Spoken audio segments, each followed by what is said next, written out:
South ఇండియాలోనే అతి తక్కువ ధరలకే నాణ్యమైన రత్నాలని అందించే ఏకైక సంస్థ 6 JVR.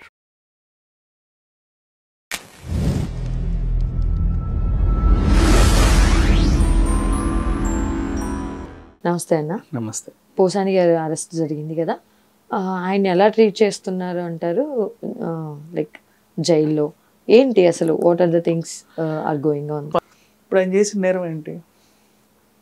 అడిగితే నువ్వు తిట్టావు కదా అన్నాడు. తిట్టించుకుని ఆయన కూడా పెట్టలా కంప్లైంట్. నువ్వు తిట్టావు, సరే నన్ను తిట్టావు, నేను కదా పెట్టాలి కంప్లైంట్, నన్ను తిట్టావని. ఇప్పుడు నేనే పెట్టాను అనుకో, ఫర్ ఎగ్జాంపుల్, పలానా ఆయన నన్ను తిట్టాడండి, ఆయన తిట్టాడు, వెళ్ళేటప్పుడు ఇట్ట చూశాడు, ఓ 2 సార్లు ఇట్టిట్టు అన్నాడు, నాకు భయం వేస్తుంది, బతకలేను, ఎటు నుంచి వచ్చి చంపేస్తాడో అనిపిస్తుంది, నేను అసలు రాత్రులు కూడా నిద్ర పట్టట్లా, గజగజ వణుకుతున్నా, అయితే నాకన్నా Z కేటగిరీ ప్రొటెక్షన్ ఇవ్వండి, లేదా ఆయన నన్ను జైలు వేయండి. అప్పుడు పద్ధతి ఉంది. తిట్టించుకునైనా పెడితే కంప్లైంట్, తిట్టించుకునైనా పెట్టలేదు, తిట్టినైనా బాగానే ఉన్నాడు. ఎక్కడో ఎవరో మారుమూల గ్రామంలో అడ్రస్ లేనైనా ఒక ఆయన వచ్చి ఆ చిన్న పోలీసులు ఎక్కడో ఏదో కంప్లైంట్ పెడితే వాళ్ళందరూ వచ్చేసారనమాట, తీసుకెళ్ళిపోయారు. పెద్ద ఉగ్రవాది ఏం చేశాడు? మేబీ నన్ను అడిగితే మొన్న ఎప్పుడు 30,000 అమ్మాయిలు మిస్సింగ్ అన్నారు కదా, ఈయన మిస్ చేసి ఉంటాడేమో. మరి అదేదో చెప్పండి, ఏం చేశాడు ఆయన? ఇప్పటివరకు చెప్పేది అయితే ఈ సైజుకి తగ్గట్లా తిట్టాడండి అన్నాడు. నువ్వు కూడా తిట్టు, నేను ఎవడొద్దు అన్నాడు?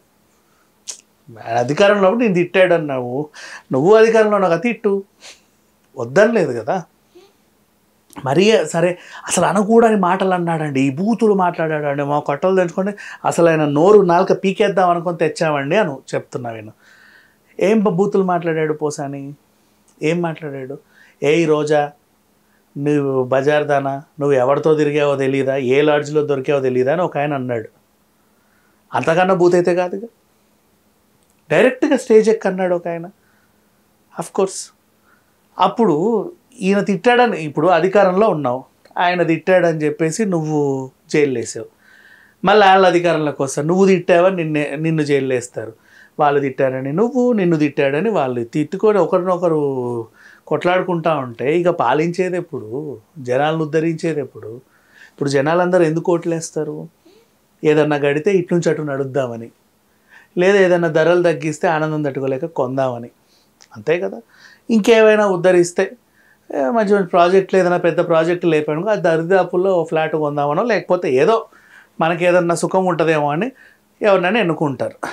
అంతేగాని గెలిచిన ఆయన అవతలోడి మీద పగ తీర్చుకొని, ఆయన గెలిచాక ఈయన మీద పగ తీర్చుకొని, ఇలా పగలు ప్రతీకారాలు వీళ్ళకి ఎంటర్టైన్మెంట్ ఇస్తాయి, ఎందుకు అవసరమే ఉంది? సో పోసాన్ని అరెస్ట్ చేశారు. నేను అరెస్ట్ తప్పనట్లా, ఆ సైజుకి అంటే తను చేసిన నేరానికి ఈ అరెస్ట్ సైజుకి అసలు సరిపోవట్లా. అంత పెద్ద ఇంటర్నేషనల్, ఇప్పుడు ఇంత హడావిడిగా చేసి ఇంటర్నేషనల్ క్రిమినల్స్నే అంత ఎవరు అంత చేయాల్సిన అవసరం లేదు కదా.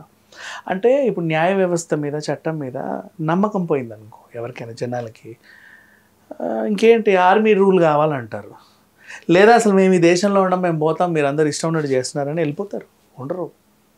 సో ఈ జనరల్ పబ్లిక్లో అంటే మామూలు వాళ్ళని ఎలా ట్రీట్ చేస్తున్నారో, ఎవరికైతే ఎలాంటి శిక్ష ఉంటే అంతే. ఇప్పుడు ఆయన తీసుకొచ్చి రిమాండ్లో పడేసినంత మాత్రాన ఏం జరిగింది? కక్షపూరితంగా చేసినట్టే కదా, అర్థమవుతుంది.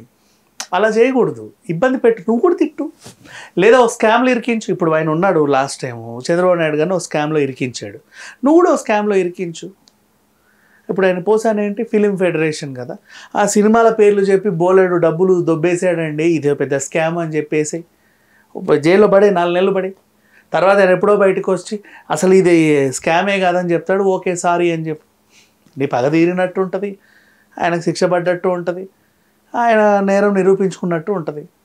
అట్లా కాకుండా ఏదో అసలు అంటే మైనర్ వాటికి పెద్ద పెద్ద అరెస్టులు చేస్తుంటే నిజంగా పెద్ద పెద్ద నేరాలు చేసే వాళ్ళ పరిస్థితి ఏంటా అన్నట్టు ఉంది. వాళ్ళేమో చక్కగా బయట తిరిగేస్తున్నారు, నవ్వుకుంటా పాన్లు ఇల్లు నమ్ముకుంటూ తిరుగుతున్నారు.